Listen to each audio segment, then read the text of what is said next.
देखिए, आज जाट धर्मशाला में भारतीय किसान यूनियन की जिले की बैठक हुई है और बैठक में फैसला ये लिया गया है कि आगामी 5 नवंबर को हर महीने एक नए जिले में भारतीय किसान यूनियन की पूरे हरियाणा की बैठक होती है। तो उसी को आगे बढ़ाते हुए अब की बार की जो मासिक बैठक है पूरे हरियाणा की, वो पलवल में होगी और पलवल की जाट धर्मशाला में होगी, जिसमें हरियाणा के सभी जिलों से जो पदाधिकारी हैं, कार्यकर्ता हैं, किसान और नौजवान साथी हैं, वो पहुंचेंगे। और उसी बैठक में जो आगे के संयुक्त किसान मोर्चा के कार्यक्रम हैं, जैसे नवंबर में 26, 27 और 28 नवंबर को एमएसपी और दूसरी मांगों को लेकर के 3 दिन तक 26, 27 और 28 नवंबर को चंडीगढ़ में संयुक्त किसान मोर्चा का प्रदर्शन होगा और ऐसे ही धरने प्रदर्शन प्रत्येक राज्य की राजधानी में होंगे। तो वो निर्णय यहाँ पर लिए जाएंगे, जिम्मेवारियां यहाँ पर भारतीय किसान यूनियन के कार्यकर्ताओं की, पदाधिकारियों की तय की जाएगी। फसलें जो बर्बाद हुई है किसानों की, उसको लेकर के उचाना में उप मुख्यमंत्री दुष्यंत चौटाला के कार्यालय के सामने 9 सितंबर से संयुक्त किसान मोर्चा का अनिश्चितकालीन धरना चल रहा है। हजारों करोड़ रुपए बर्बाद फसलों के 2020 के, 21 के, 22 के, 23 के किसानों के बाकी हैं। तो उसको लेकर के यहाँ किसानों की जिम्मेवारियां तय की गई है। तो मुख्य है 5 नवंबर की मीटिंग, और उस मीटिंग में मुख्य एजेंडा है 26, 27 और 28 नवंबर का चंडीगढ़ का प्रदर्शन और एक जिला इकाई का गठन यहाँ पलवल जिले के किसानों की लड़ाई लड़ने के लिए और यहाँ के नौजवानों की, यहाँ के मजदूरों की लड़ाई लड़ने के लिए 5 नवंबर को यहाँ उसका पुनर्गठन, उसका गठन कर दिया जाएगा।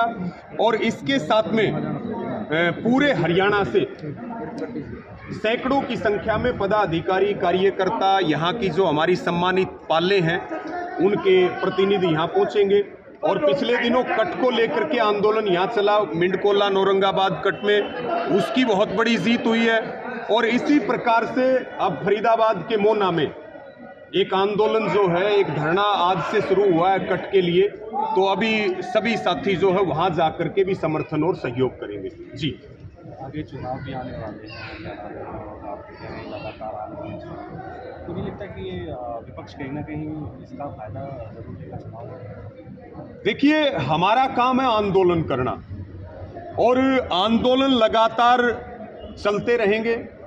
हरियाणा की सरकार हो चाहे वो केंद्र की सरकार हो, जो गलत पॉलिसी और कानून लेकर के आए हैं, कॉरपोरेट का कब्जा खेती किसानी पर देना चाहते हैं। आज आप देखिए मंडियों में खरीद के हालात देख लीजिए, पोर्टल के नाम से किसान को तंग किया जा रहा है। अग्निपथ योजना आई, एक 19 साल का नौजवान पंजाब का शहीद हुआ है, उसको शहीद का दर्जा नहीं मिलता है, तिरंगे में उसका पार्थिव शरीर नहीं आता, उसको सिविल वर्दी में छोड़ करके जाते हैं और ये कहते हैं कि अग्निवीर शहीद नहीं है। तो ये सारी पॉलिसीज हैं। हमारा काम है आंदोलन करना, सरकार का काम है कि सरकार किसानों के लिए, मजदूरों के लिए, नौजवानों के लिए अच्छी नीतियां और कानून लेकर के आए। रही बात विपक्ष की, तो विपक्ष की भी ये जिम्मेदारी है कि वो सड़क से लेकर के सदन तक जनता की लड़ाई लड़े।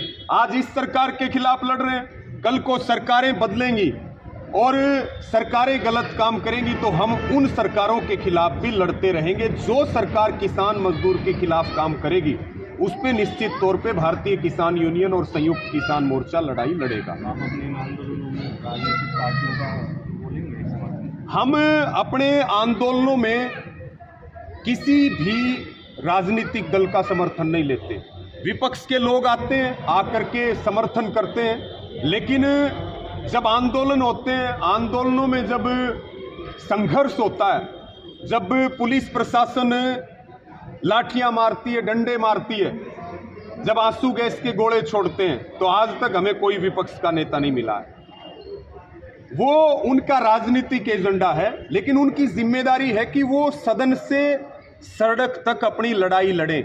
आज कहीं ना कहीं सरकार जो केंद्र में बैठी है, हरियाणा में बैठी है, वो इस बात का भी फायदा उठा रही है कि विपक्ष को जितनी भूमिका निभानी चाहिए, विपक्ष अपनी भूमिका नहीं निभा पा रहा है। आज से बीमा क्लेम हो, चाहे मुआवजे के लिए हो, चाहे बिजली के लिए हो, चाहे भूमि अधिग्रहण के विरोध में हो, चाहे फसल बिक्री के लिए हो, सब जगह पे किसान संगठन यूनियनें लड़ाई लड़ रही हैं। असल में तो ये काम विपक्ष का था, लेकिन विपक्ष को भी अपनी जिम्मेदारी समझनी पड़ेगी, नहीं तो जनता विपक्ष को भी देख रही है। जी ठीक है, बहुत बहुत धन्यवाद भाई। पत्रकार बंधुओं का बहुत धन्यवाद भैया।